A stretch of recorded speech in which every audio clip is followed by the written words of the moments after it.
So when I was growing up, I asked for the same thing every Christmas for like 7 or 8 years in a row. It was this thing that I dreamed of having. I wanted it more than anything. And my parents, they refused to get it for me. Santa never got it for me.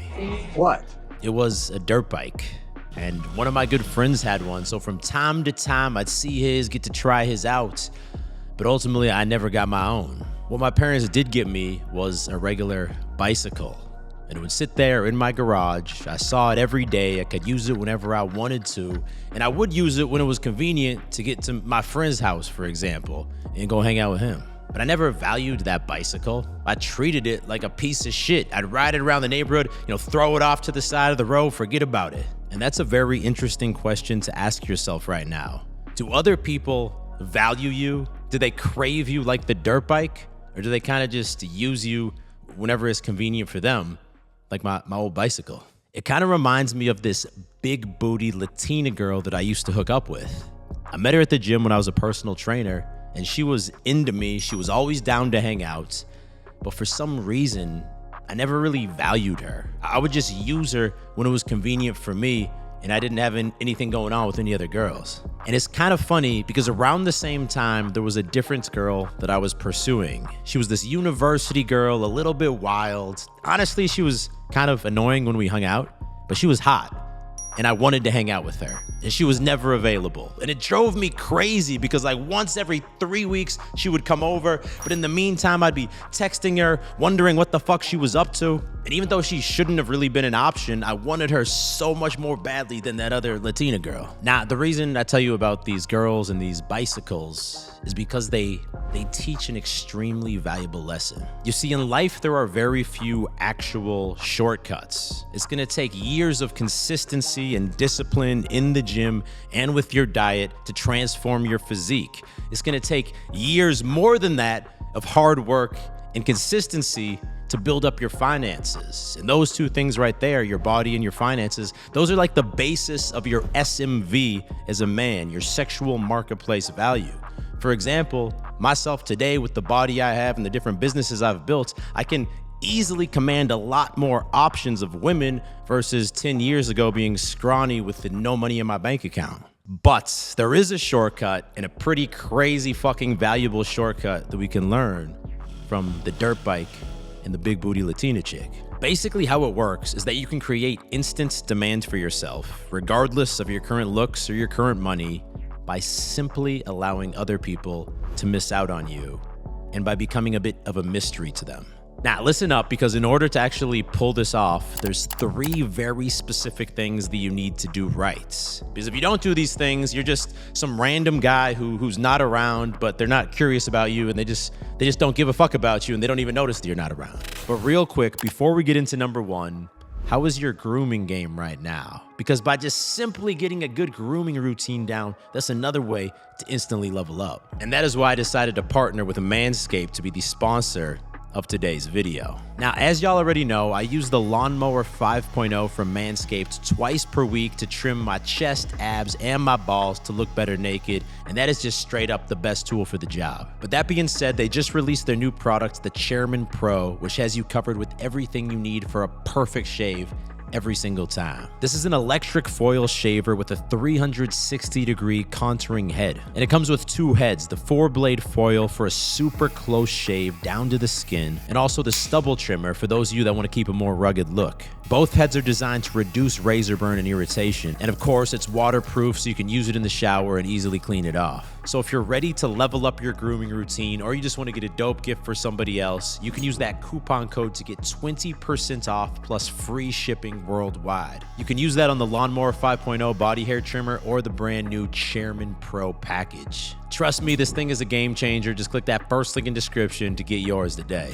All right, so here are the 3 steps to effectively become mysterious and create demands for yourself. Number 1, you got to be the hunter. So for those of y'all who socially tend to be a little bit more passive, and that's how I am naturally, this part is going to be challenging for you. But the good news is that with the game plan, it's not that hard. Maybe a little intimidating, but it's not that hard. Because look, the reality is if you want to have this mysterious aura and you want to have people wondering about you, well, they have to fucking know who you are to begin with, and they have to actually have some baseline respect for you. And all of that is established the first time that you have a conversation with someone new.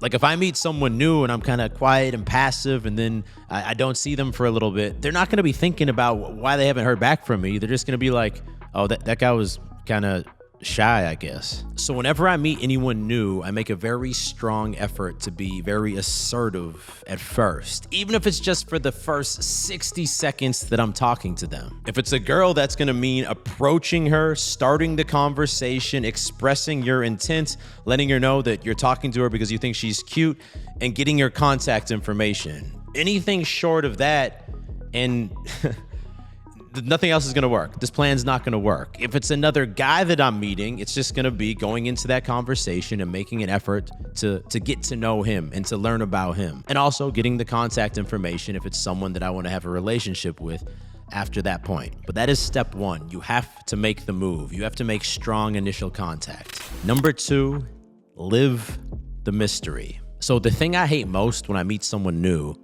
is when they waterfall. You know when you're talking to someone and they're just talking at you and you start to feel almost a bit like suffocated, like you just need some fucking space to breathe for a second, but they just keep talking and talking and it starts to drive you a little bit crazy inside. It's wild the amount of people that do this shit. And they start sharing all of this information about their lives. They're telling you everything about their different friends they have at work or about everything that went wrong with their life the past year. And they just keep fucking going and going. Now, if you're someone who tends to do this, and be honest with yourself, it's okay if you do. It's most likely because you're a bit nervous when you're meeting new people. And this is just how you calm those nerves. You just keep talking. But look, not only is it not only is it a very unattractive thing that makes people want to get away from you, but how can you be mysterious? How can you remain a mystery to people if you tell them everything about yourself as soon as you meet them? It's just not fucking possible. And that's why I always implement the 80-20 rule when I'm talking to new people. I want them speaking 80% of the time, and 20% of the time, I'm going to chime in and I'm going to kind of guide the conversation one way or the other. But I'm not really talking about myself at all. Oh, so you just moved down to Austin. How come? What brought you to Austin? So tell me, what's the most exciting vacation you've been on the past few years? Oh, Puerto Rico. No, I've never been.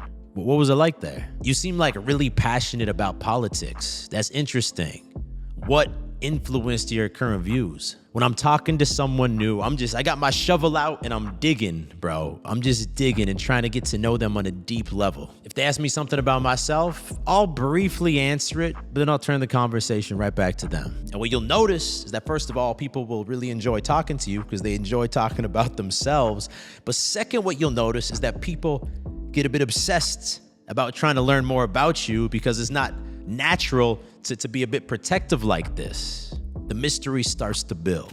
And number three, actually be fucking living life. If there's a girl I like and I'm trying to not text her for a few days to create that demand, but I got nothing going on in my life, it's gonna be really hard, right? I'm gonna be constantly looking at my phone. I'm gonna be constantly thinking, well, maybe it is okay to text her today because it's been like 48 hours since the last time I texted her. And if that's the case, any demands that you do create while forcing yourself not to contact her, it's just gonna be false. It's just gonna be fake. And the second she messages you, you're gonna be like, oh shit, yeah, Susie messaged me back, bro, let's get it. Bro, you gotta actually be doubling down on living your own life.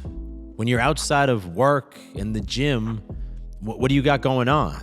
And if you don't got a job and you're not going to the gym, well, those are some baseline things that I think every man should be doing. So get those in order first. Get a job so you can support yourself and you're not just living in your parents' place. Move out and get a consistent fucking workout routine going so that you're improving your body over time. But for most of y'all who are already doing these two things, what else do you have going on in your life? If you got nothing else, you're never gonna be the mysterious guy who's in demand. There's no mystery. So for example, right now, aside from filming YouTube videos, aside from my 4 businesses that I built and that I'm managing, I'm challenging myself to learn golf and improve in golf. I'm going to weekly lessons now, so y'all stay tuned for the progress. I also picked up wake surfing earlier this summer, and I'm so close to being able to land the 360 and keep riding. And just having a couple skills like that you're working on when you have free time, it gives you a fucking life that you care about. And now when you're by yourself, you're away from the girl that you're pursuing, you're away from any other men that you're trying to build relationships with. You got your head down, working on these skills, working on some side hustle you're trying to start. And no longer you're gonna be looking at your phone. You're actually gonna be living life. And now when you do communicate with people, well, it's gonna be a whole different game. The entire frame, the entire mindset, your entire emotional state is going to be different. And it's not going to feel like you're fighting to be not needy and to be cool. You're just going to be able to casually shoot off a text. And step 4 is cutthroat communication.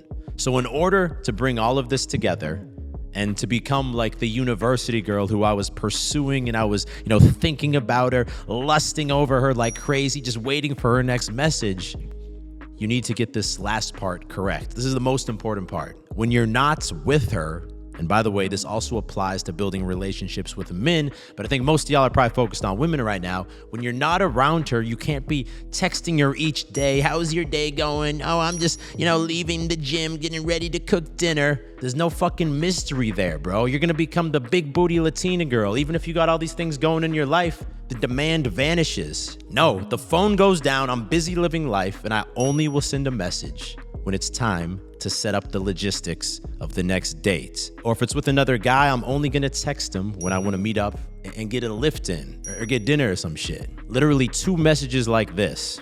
Hey, Sarah, how's your Monday going? Then she'll say whatever bullshit she says. Cool. Do you wanna hang out again sometime later this week? Then I'll suggest the plans, and that is it. The phone goes away. I go back to living life. And at that point, you become a man in demand. Psychologically, other people won't be able to help themselves but to be curious what you're up to, why you're not available that much, why you don't talk about yourself that much, and they'll start to pursue you. And the biggest benefit of all of this is that it frees up all of your fucking time and energy and resources to improve your life and to enjoy your life, so that when you're not around other people, you're not incessantly checking your phone and being distracted and in this weak, emotional, needy state. Now, fuck that. Now I've given myself permission to fully immerse myself in my life. And that's a game changer. That changes everything. Now, for those of you who struggle to build solid, long-term relationships with women where they continue to chase you and to want you, you need to watch that video next. That is 10 years of brutally honest relationship advice for men. I've fucked up a lot of relationships and made a lot of mistakes, and that is all of my learnings in one video right there. Click there to watch that now. If you're new to the channel, click down there to subscribe, because I release 2 new videos every single week, and you don't want to miss them. I'll talk to you in the next video. Stay beastly.